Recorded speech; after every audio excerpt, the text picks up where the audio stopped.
I'm Joyce Tischler, your worship associate this morning,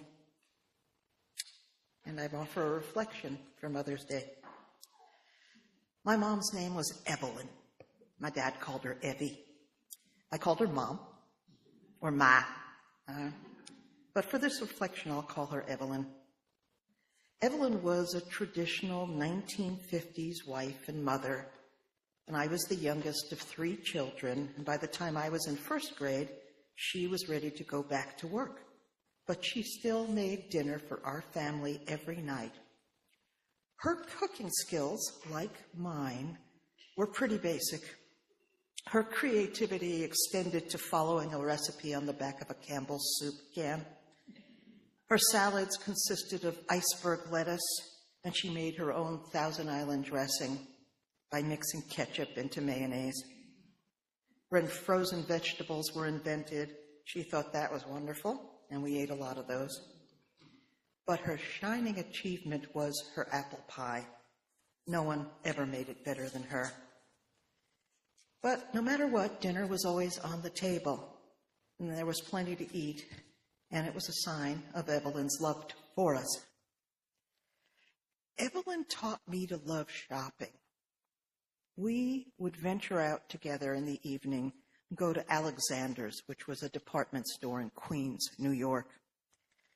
And we would feel our way through every department. We could see perfectly well, but she taught me that it had to be touched. Everything had to be touched. You needed to feel the textures. And our greatest joy was a good bargain, which made all the touching worthwhile. I am my mother's daughter, and to this day, I carry on the tradition she established. My natural habitat is a department store or a consignment store.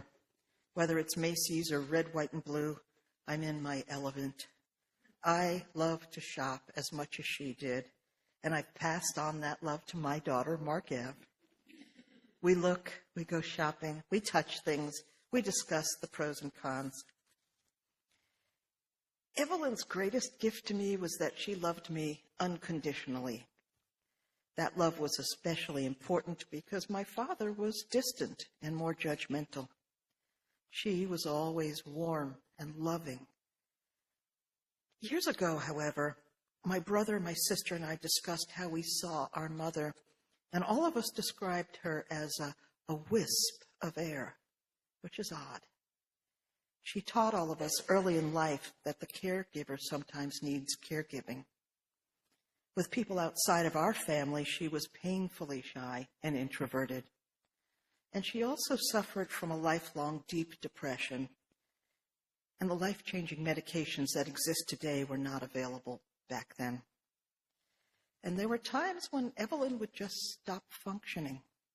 They called it a nervous breakdown back then. She couldn't go to work, she couldn't cook, she couldn't even talk much. And she sat curled up on the couch all day and all evening.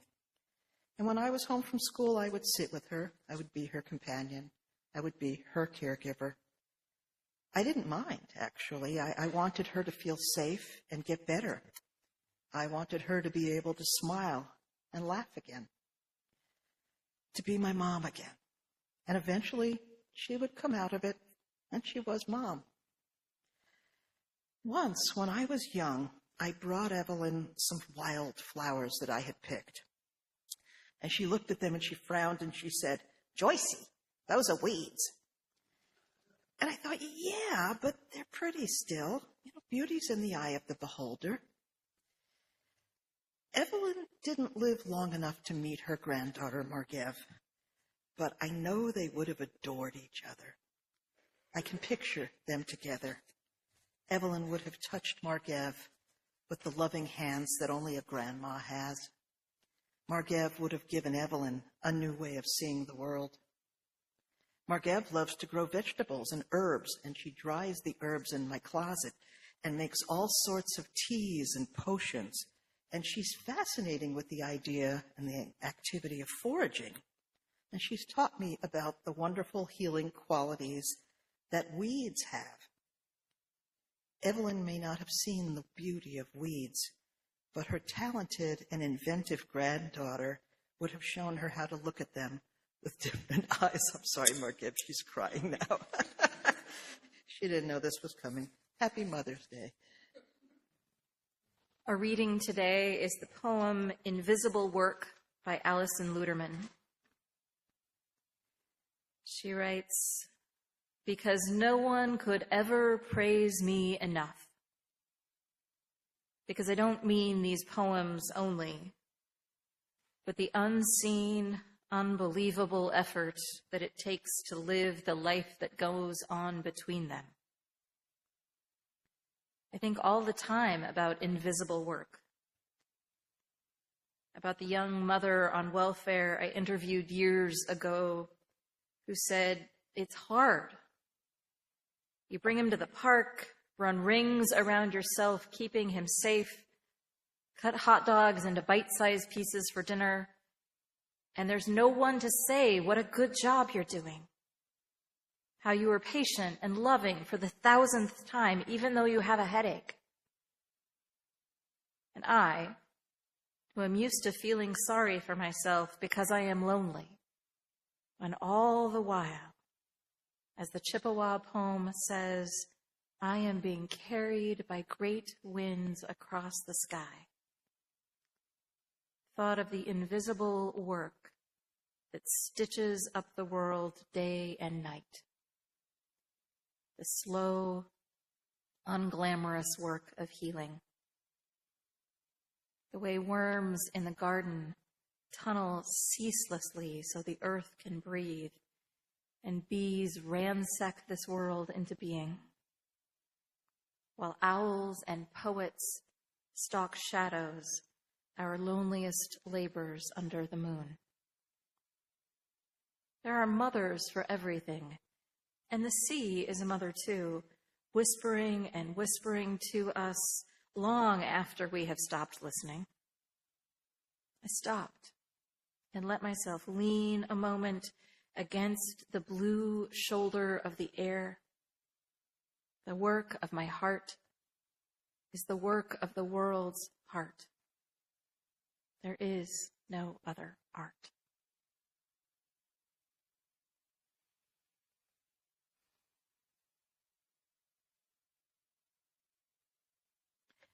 Alison Luterman, in the poem I just read, writes of the unseen, unbelievable effort it takes to live the life that goes on between, in her case, poems.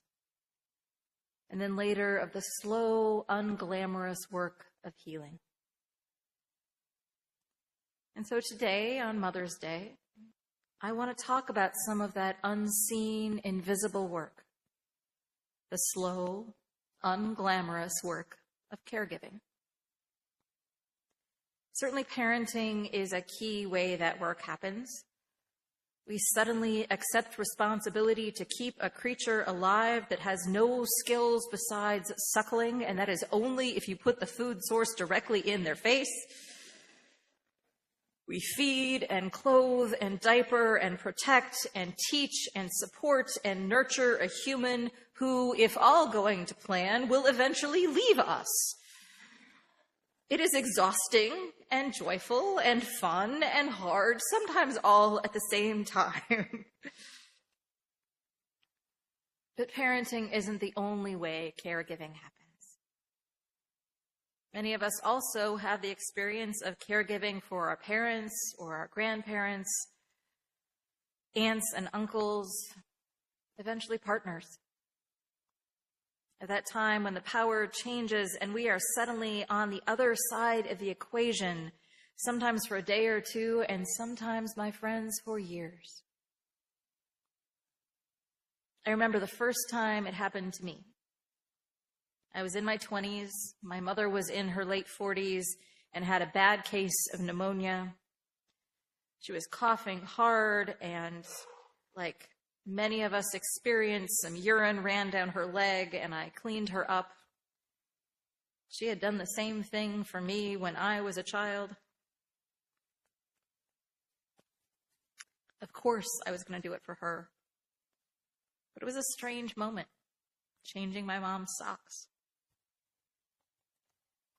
As my parents aged, there have been more moments where they've needed some help. Mom died a couple of years ago and needed quite a bit of help towards the end of her life. My dad did the vast majority of her care, but sometimes I'd help out as well. After she had surgery on her right wrist and couldn't do anything for herself, I stayed with them and gave her sponge baths.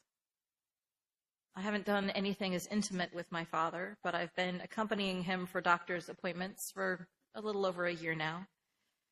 Because it's hard to remember when he has 3 doctors and several medications to keep track of, and my dad is a guy who would rather talk about his time in the Coast Guard than his medical problems, so I have to kind of keep him on track in a 10-minute appointment and make sure he says things like, "Oh, my blood sugar's been in the 400s. Yeah. Some of you remember when my father-in-law had a stroke and Deese and I had to go down and take care of my mother-in-law who has dementia and needed to be in a memory care place when Joe couldn't take care of her. We cared for them long distance for several months and then moved them into a continuing care place 5 minutes from us. We'll see them this afternoon. Sometimes that switch happens so quickly. And sometimes the change almost sneaks up on us. About 6 years ago, it became clear that a few people in this congregation were dealing with the same issue. Their husbands had been diagnosed with or were showing signs of dementia. In most marriages, both people take care of each other, often in different ways, but hopefully both partners feel cared for. But sadly, dementia takes a lot of that mutuality away as caregiving becomes more and more one-sided. It became clear to me and to those women that they needed a group, a support group to talk about the changes that were happening in their lives, to talk about becoming a caregiver in a different way, and to navigate the frustration that one often feels dealing with a partner or a parent with dementia. Information traveled by word of mouth at first because some husbands didn't know or didn't want to admit that they were in this situation, and if a dementia caregiver support group was publicized, they would not react well. We fought hard to keep this group going during COVID, because meeting on Zoom from your house wouldn't work, so we met outside, masked, sitting 6 feet apart. 6 years later, the group has shifted. Some of the folks who are being cared for have died. We've gotten new members, women and men who are caring for family members with dementia or other health needs. It's now just called the Caregiver Support Group, and it is important for me that you know that I have their permission to speak about the group and to share the stories that I am sharing. What I can tell you is that many folks in this group have called it life-saving. The feeling of knowing that you are not alone, to know that you have support, to share resources and tips and advice and commiseration. We encourage each other to take care of ourselves, too. We know that this can be a frustrating journey, and we make sure that we stay gentle with ourselves. Louisa Ganyu, whose husband Bill died last week, is one of the folks who's been in the group since the beginning. She's offered and received support and advice and encouragement to take time for herself sometimes. Louisa had a serious health scare a little over a year ago, which is a pretty common thing for caregivers. Stress is one of the major risk factors for a variety of conditions. And oftentimes folks are so busy taking care of someone else that they don't do the best job of taking care of themselves. And among other friends and family, the folks in the support group went by and checked on Bill when Louisa was in the hospital. That situation was a good reminder to all of us to take care about the need to take care of the caregivers, to take care of ourselves. Growing up, for many of us, our mothers were our primary caregivers. And often as kids, we imagined our moms wanted more of our attention on Mother's Day, not less. But sometimes what mom or whoever is the primary caretaker parent is, sometimes what they want is a day off. They might want some time alone in the house. What a concept.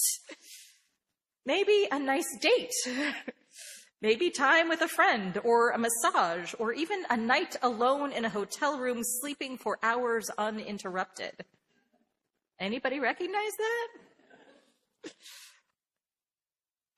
And of course, they want to be noticed and thanked for what they do, whether that's a nice card or a hand-drawn picture, or even, as my elder kid did for a few years for my birthday, a letter about why you're important to them. That's so cool. I still have them. Caregiving for kids usually comes with rewards. You get a handful of daisies. You get slobbery kisses and sandy hugs and the pride of seeing your kid master new skills and learn new things. I was holding B last week during the youth service, and this child, who I think just turned 1, picked up the pink card and picked up the pencil and is drawing with the pencil on the pink card. And I'm like, look at your pre-literacy skills. Good job. Yes, I'm talking about you. Yes. But sometimes when you're caring for parents or a partner, the rewards are fewer. Sometimes they say thank you. Sometimes you can feel their gratitude, but they usually aren't learning new skills, and instead things are slipping away. Joan Young, who's also been in this group since the beginning, says that when they first arrived here, John used to help Scott with facilities projects and volunteer with the Hope Food Pantry and sing in the choir. He enjoyed the Amen group and continued to sing in the choir for a long time, but mostly faded away from active helping projects. But he enjoyed daytimers and coffee with Bill. Now he can't do much except come to church and sometimes help with landscape stuff. But Joan is so grateful that people still greet John, that we love him and see his worth and value, even if he can't participate in all the same ways that he used to. And that's important, because we all have worth and value, even if we aren't at the top of the bell curve of our lives. Our lives have value, the entire stretch. Caregiving is not easy work. It is sometimes a slog of preparing meals and wiping noses and wiping butts, hopefully in that order. It is cleaning and laundry and financial management and dealing with people who often aren't at their best, whether they are toddlers or elders. It is treating everyone with inherent worth and dignity, even in situations that don't scream dignified. And it is such beautiful moments when a kid plops on your lap, or you have a 2-year-old fall asleep on your shoulder, or somebody picks you a flower, or your mother has a moment of lucidity and tells you how much she loves you. And it can be a bunch of moments that just flat out aren't that great. Forget the army. Parenting or caregiving can be the toughest job you'll ever love. So it's kind of a non sequitur, but I want to take a moment here to acknowledge the new Pope of the Catholic Church. Pope Leo XIV is now the spiritual leader for 1.36 billion Catholics in the world. That is almost 18% of the population. I am very pleased that he seems to wish to follow in Pope Francis's footsteps and advocate for the poor and the marginalized and the migrant people of the world. His first message this morning was focused on peace, asking for peace in Ukraine and Gaza and India and Pakistan. As any parent of more than one child can tell you, peacemaking is sometimes a key part of caregiving. We wish him well, advocating for a world where everyone is our neighbor and loving our neighbors is our most important act.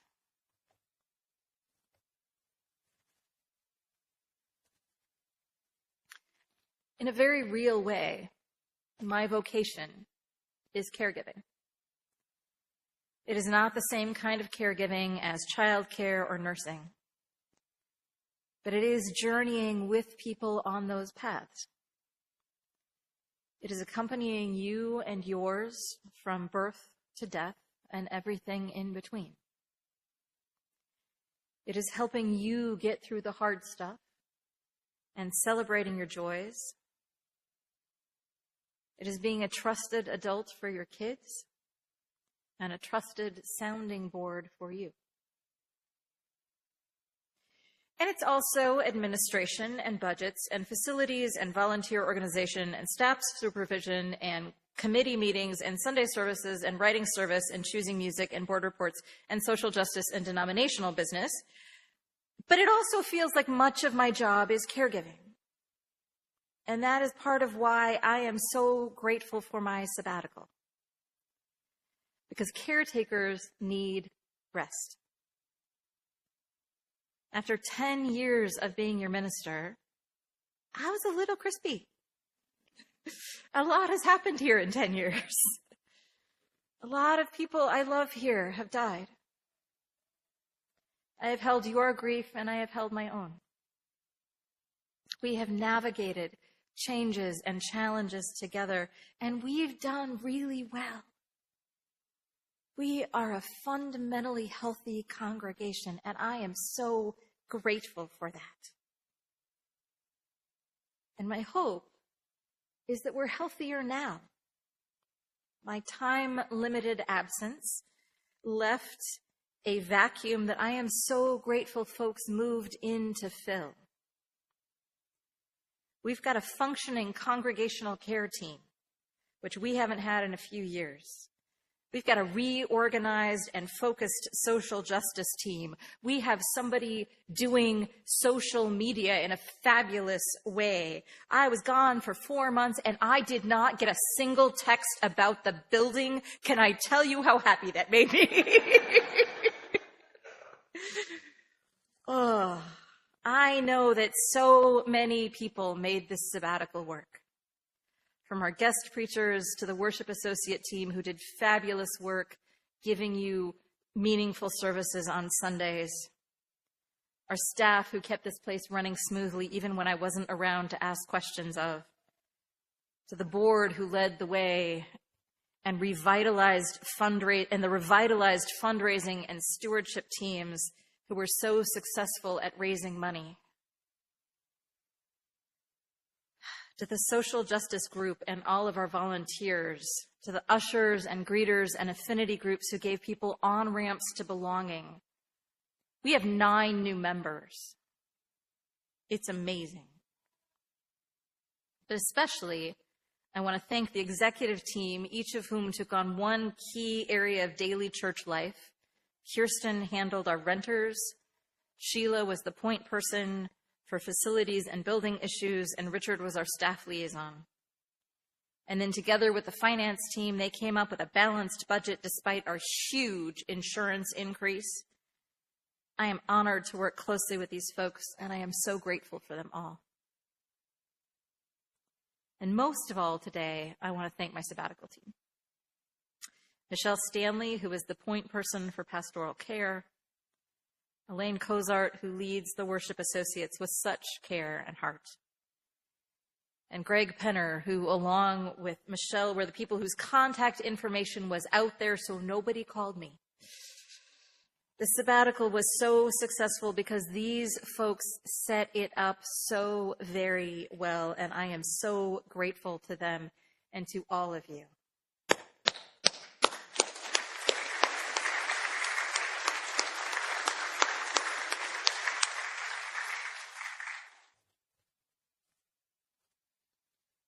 I had a wonderful sabbatical. I am returning rested and refreshed, just like I'd hoped. I did not clean out my house like I'd hoped. I read novels, and I spent time at the coast and in Central Oregon, hiking and relaxing. I spent 12 days in Kentucky and Alabama, including going on a mini civil rights tour, which I will share with you on Memorial Day weekend.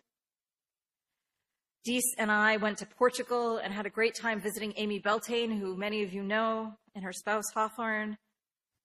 I preached in Napa Valley and in Louisville, Kentucky, and for the Unitarian Universalists at Willamette View. It was a good sabbatical, and I will be sharing stories from it with you as time goes on. But for now, my friends, if you are in the thick of caregiving, no matter who it is for, know that we see you. Know that I see you. Whether you are caring for young or old or anywhere in between, we all need help sometimes, and I am so grateful that you are providing that. And if you aren't a caregiver, I encourage you to see those folks who are. Ask what might be helpful. Go visit the person they're caring for. Take somebody to lunch or a movie. Give the caregiver a break. Tell them that they matter and that they're important.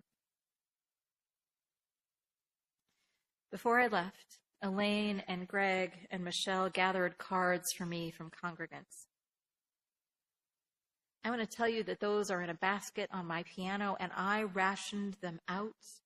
I read like 1 or 2 each day, and then a couple each week. I just finished a couple weeks ago. It is so heartening to know that I make a difference to you. And I know that we all make a difference to somebody. So my invitation to you today is to tell someone how much they matter to you, how much you appreciate them, how, in the words of Alison Luterman, we are being carried by great winds across the sky, doing the slow, unglamorous work of healing. Because it matters. And you matter. Blessed be. And amen.